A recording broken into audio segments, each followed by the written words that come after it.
Hello friends, good evening. જય શ્રી કૃષ્ણ. સ્વાગત છે સિમીસ વ્લોગ. આજે રામનવમી છે. બોલો અયોધ્યાપતિ દશરથ નંદન સિયાવર રામચંદ્ર ભગવાનની જય. અને આજે ચૈત્ર નવરાત્રિનું 9મું નોરતું છે, જેને મહાનવમી અને દુર્ગા નવમી તરીકે પણ ઓળખવામાં આવે છે. મહાનવમીના દિવસે ઉપવાસ કરવામાં આવે છે અને મા નવદુર્ગાના 9મા સ્વરૂપમાં સિદ્ધિદાત્રીની પૂજા કરે છે. સિદ્ધિદાત્રીની પૂજા કરવામાં આવે છે અને પૂજા કર્યા પછી આરતી મંત્ર થયા પછી કન્યા પૂજા કરવામાં આવે છે. અમારા ફ્રેન્ડ છે કોમલબેન, હર ચૈત્ર નવરાત્રિમાં નવદુર્ગાની પૂજા કરે છે અને 9 કન્યાઓને પ્રેમથી અને ભાવપૂર્વક જમાડે છે. તો ચાલો આજે હું તમને બતાવીશ કે અમારા ફ્રેન્ડ કોમલબેન છે એ નવદુર્ગાનું પૂજા કેવી રીતે કરે છે અને કન્યા પૂજા કેવી રીતે કરે છે. 9 કન્યાઓને નવદુર્ગાનું સ્વરૂપ બનાવીને એ પૂજા કરે છે. 9 કન્યાના પગ ધોઈને સ્વચ્છ કરીને લૂછીને અને જે કોમલબેન છે એ પગમાં કાળો ધાગો પહેરાવે છે, પણ અત્યારના જમાના પ્રમાણે કંઈક નવું કોમલબેન કરી રહ્યા છે કે કન્યાઓ ખુશ થઈ જાય છે કે અત્યારે એન્ટિક નવા બ્રેસલેટ છે, પગમાં એન્કલ મળે છે.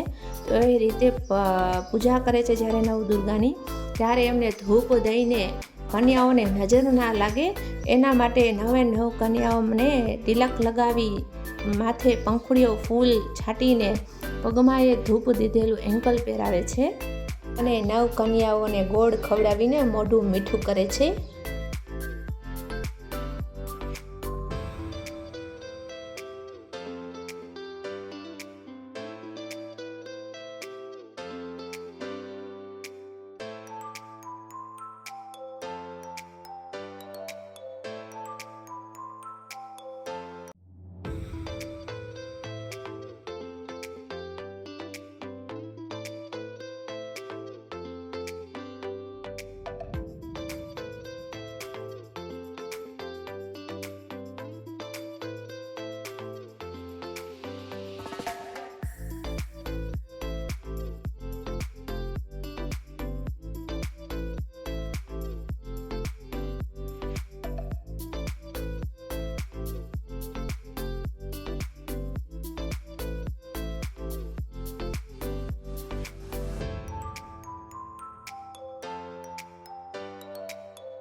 કોમલબેન એટલી શ્રદ્ધાથી 9 કન્યાઓનો શણગાર કરે છે કે સાક્ષાત નવદુર્ગાનું સ્વરૂપ લાગે છે.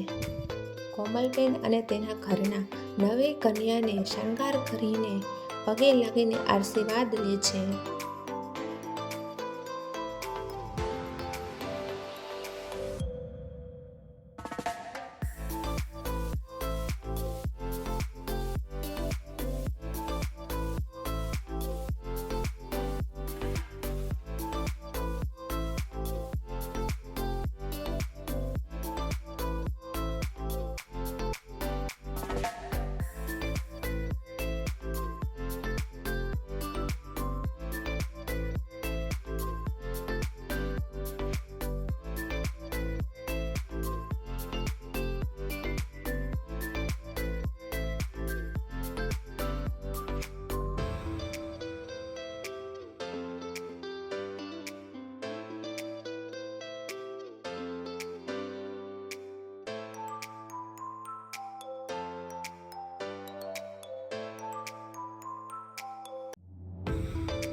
આપણા ગુજરાતી લોકો ચૈત્ર નવરાત્રિ એટલે કે મા નવદુર્ગાનું સાક્ષાત સ્વરૂપ એમની પૂજા, હવન, મંત્ર અને કન્યા પૂજા આ રીતે કરે છે.